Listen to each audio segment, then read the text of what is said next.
Hi, it's me, Terra, from the show that you're about to listen to. So this mini-sode was cut from our Satanic Panic episode because sometimes Alicia and I record for like 2.5 hours and then we have to cut most of it. But we thought that this content was pretty solid and we thought you would want to hear it. So this is on the satanic death metal murders in Norway. And it's pretty spooky and ooky and yucky and gross. But anyway, I just want to let you know that if it feels like it starts suddenly and then ends suddenly, it's because it's cut in the middle of an episode right before we go to Witches in the News. So don't freak out.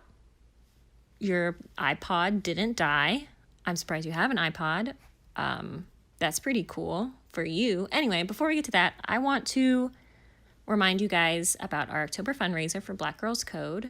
We got a comment the other day about how it's not like a witchy enough charity, and I wanted to sort of address that. So for one, there's nothing witchier than disrupting the status quo. For two, I would say that techno-paganism is the future of witchcraft. Like, in fact, without coders, we wouldn't be able to get you this podcast at all. In COVID, plus the future times, internet covens, AI, all of that is super fucking witchy to me. So I wouldn't see how this charity is any different. I would also say, if you just like absolutely disagree with that, I can't imagine that you would disagree with the fact that for every dollar you donate, it enters you into a drawing to win a chance to meet Alicia and I, where we're going to chit chat and we're going to meet you and we're going to compliment you and tell you how beautiful you are and then read your tarot. So there's a link in our show notes and on our Instagram on how to enter and win. Also, don't forget, we have new merch, and I'm talking like new merch. So there's Baby Witch tote bags, Artemis City Cat journals, Witch Yes pins, and that's all on TeePublic, also in our show notes and on our Instagram.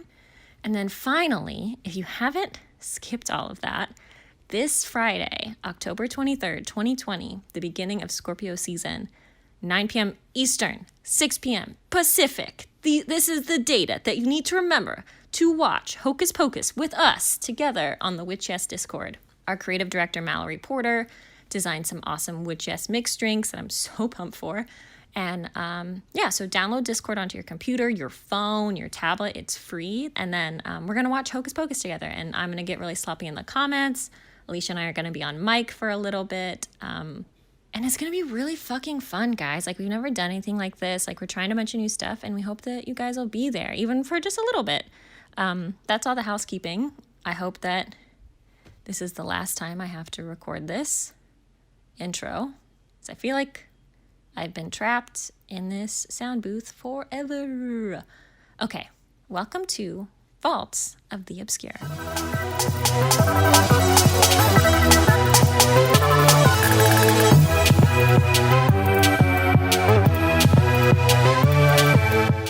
But we can talk a little bit about music because you have a Norwegian death metal band. I do that you want to tell us about? I have. So we talked about how it wasn't just the U.S. Yes. And in the 1980s and 1990s, some fucking shit went down in Norway. No, Norway. So I'm not much of a metal person. Neither am I. But I was pretty goth for sporadic parts of my youth because it was cool. Yeah. And I definitely faked being into it. I mean, yeah. Because it was cool among my peer group. It was an aesthetic choice. It was. It was kind of like you can't be goth and then like also be listening to the anime intro to Inuyasha on the way to school. Yeah. So you had to like create this persona of we're just really liking Metallica, I guess. I only watch Inuyasha at home now. This is a private situation. So this is the most research I've ever done into metal music besides the years in middle school and high school where I would just regurgitate whatever band I heard my crush talk about. Yes. Metal music was allegedly born in the 1960s and 70s with what some call the holy trinity of metal bands. So there's Led Zeppelin, Black Sabbath, and Deep Purple. Okay. The U.S. tends to hold up Led Zeppelin, and the U.K. tends to hold up Black Sabbath as like the true beginning, and no one holds up Deep Purple except probably the people in Deep Purple. Well, I like them.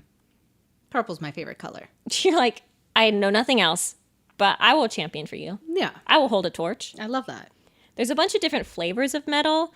Zinc, copper. No, I'm kidding. We're talking about music. This is a great joke I wrote. I hope you like it. That was a funny joke. I liked it. I did like it. So there's death metal, which is characterized by like its extremes with distorted guitars and growling voices. One article called the voice the Cookie Monster voice. Ooh, weird. And like a little sexual. Oh, the way he chomps those cookies. Doesn't really eat them. No. Just like your puss.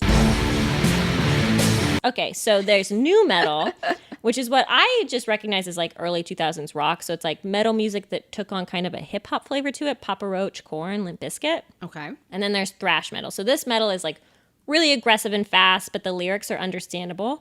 We're talking like Metallica, Slayer, Megadeth, and all the bands that I pretended to like, but distinctly do not. There's plenty more. There's pirate metal. Ooh. Doom metal. Okay. Christian metal. Ooh. But the one we want to talk about today is black metal. So black metal was shrieking, high-pitched vocals. Okay, it's really fast, and it's very, very Norwegian.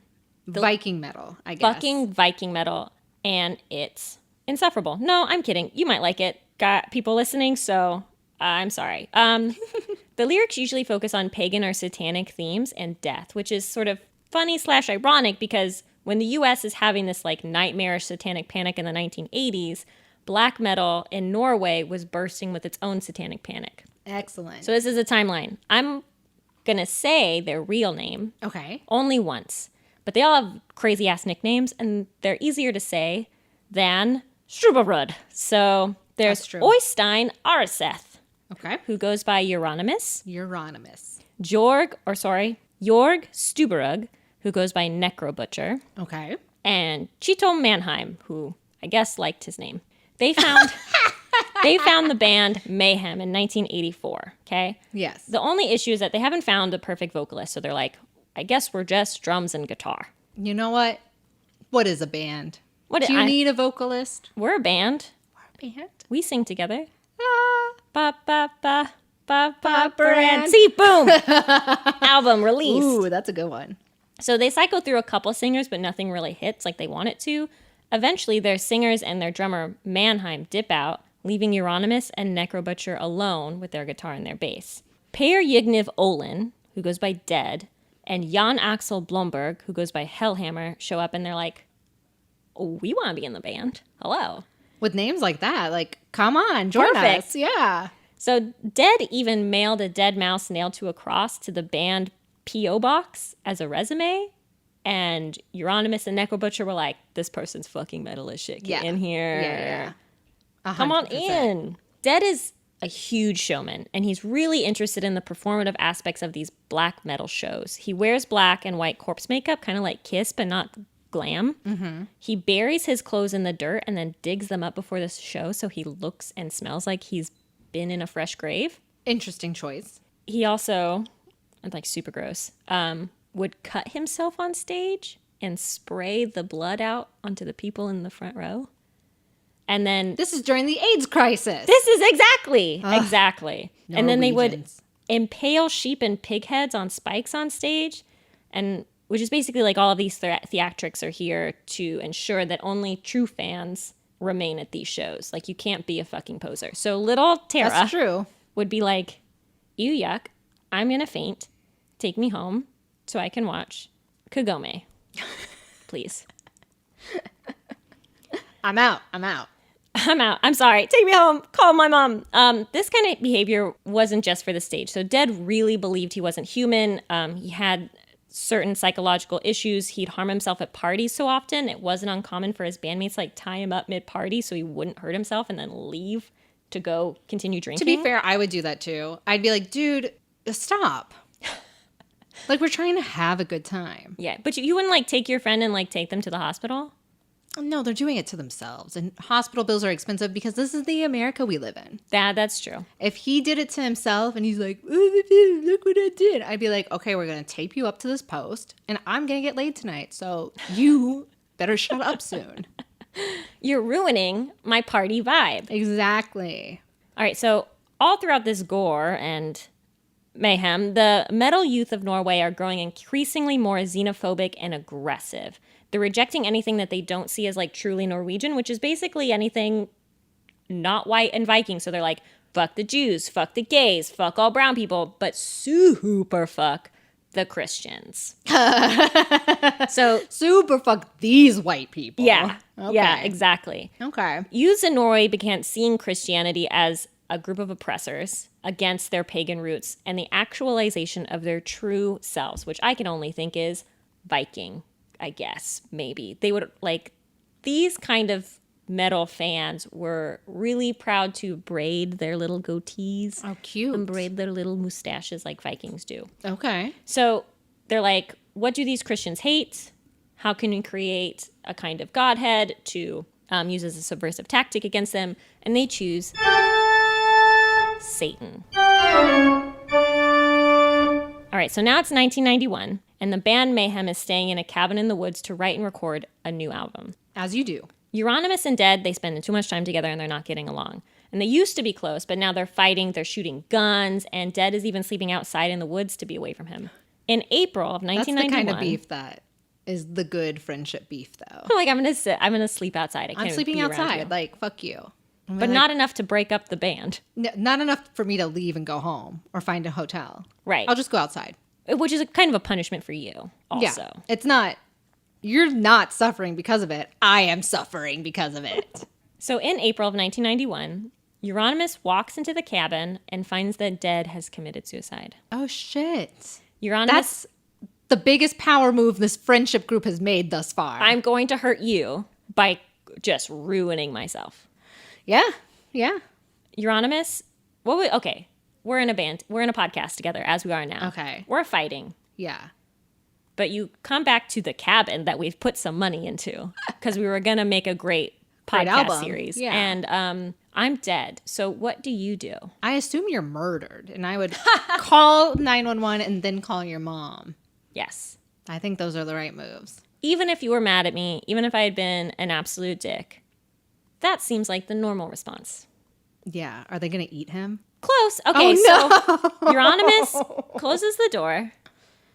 Uh-huh. Okay. He leaves. He closes the cabin door. He leaves. He walks to a convenience store. He picks up a disposable camera. He returns. He rearranges the room and takes photos of the dead body.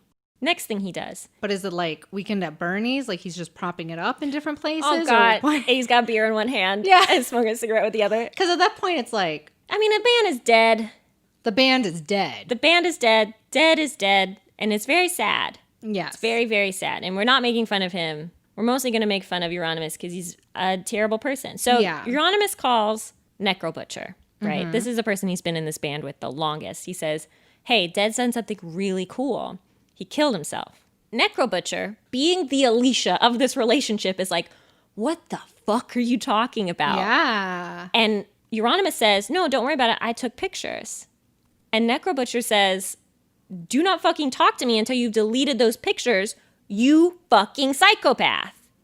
The photos are instead used as an album cover for their next album that they release, and Necro Butcher's out of the band. He's out. Goodbye. How would anyone allow that? Oh, it was a huge thing in Norway. People were like, you can't do this. And they were like, it's metal.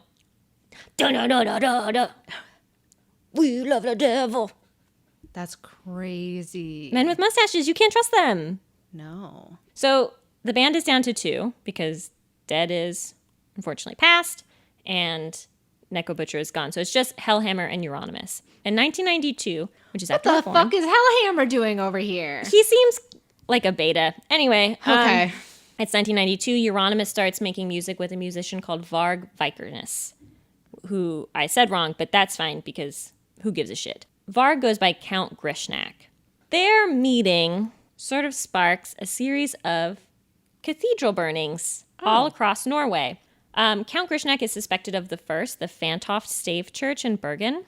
He claims that the church was built on top of a pagan holy site. But Maybe. Which is possible. But soon after, church burnings ramp up, and it's believed that young men in the black metal community are trying to one-up each other with setting off and burning and bombing bigger and more impressive churches and cathedrals. Ugh. Things start to go even further in 1993. Euronymous has this record store, and he starts to view himself as like the most powerful metal figurehead. Like he's the king of black metal, and he's fucking losing it with power. So people are talking about killing him because he's so insufferable. And then he's talking about fucking killing other people. And one of the people he's talking about killing is Count Grishnak, this person he's burning churches with. apparently, allegedly, Euronymous owes Count Grishnak a bunch of money in royalties. I don't necessarily know what that means or what they're making of that. So they burned down Holum Colum Chapel and plan to blow up the Nidaros Cathedral in the name of spreading fear and evil, which is an actual quote from Grishnak in a newspaper. Okay, guys. Things are crazy. Everybody's fighting. Everybody wants to kill each other. Black metal is just dissolving into chaos. It's late 1993. Euronymous calls Count Grishnak to his apartment.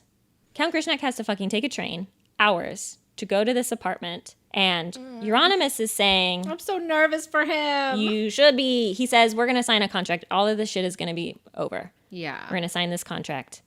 Always take your lawyer.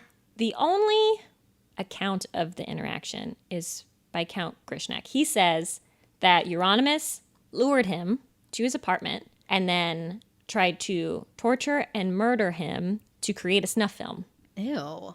The only thing we can be entirely certain of is that Count Grishnak stabbed Euronymous 23 times in the head, neck, and back.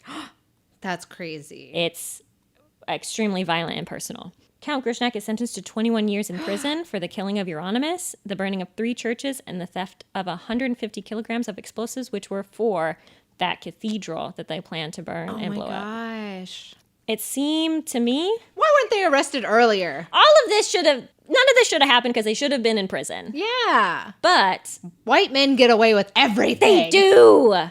It seems to me that after all of this explosion, like black metal just kind of had this huge crescendo of anger and hatred and xenophobia, and then since then has had a massive breath of no longer being associated with all of that hyper patriarchal xenophobic anger. Yeah.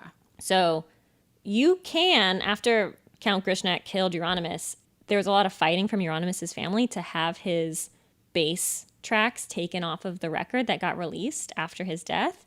And Necrobutcher said that he would do it. Yeah. And then didn't. And so when you listen to Mayhem's last album, it's Euronymous and Count Grishnak playing together. These are 2 men that fucking hate each other. One is dead and one is in prison. That's crazy. And I didn't include this in the notes, but Necrobutcher actually went into hiding after he found out that Euronymous was killed because he had told a bunch of people he was going to kill him. What? And it's just that fucking Count Grishnak got to Euronymous before him. What? It was because Necrobutcher was also really close to dead and just hated how Euronymous like blasphemed his name and memory with that photo. Is it foreshadowing if you name yourself dead? I mean, maybe, but I also think that man was extremely unwell, like truly believed he was a curse. Like you can read his suicide note online, which I also have a lot of bad feelings about, but he was just like, I'm not human. I'm gonna wake up into my real body. And like, that's awful. Yeah. Awful feeling. So, Woof, heavy. and that was Vaults of the Obscure. And this is how we would normally end one of those episodes. So crisp and not dragging on at all. No, not dragging, and I'm not panicking. And yeah, anyway, remember our fundraiser and buy our new merch, and I'll see you guys on Friday, October 23rd, to watch Hocus Pocus on the Discord, 9 p.m. Eastern, 6 p.m. Central. Okay, goodbye forever.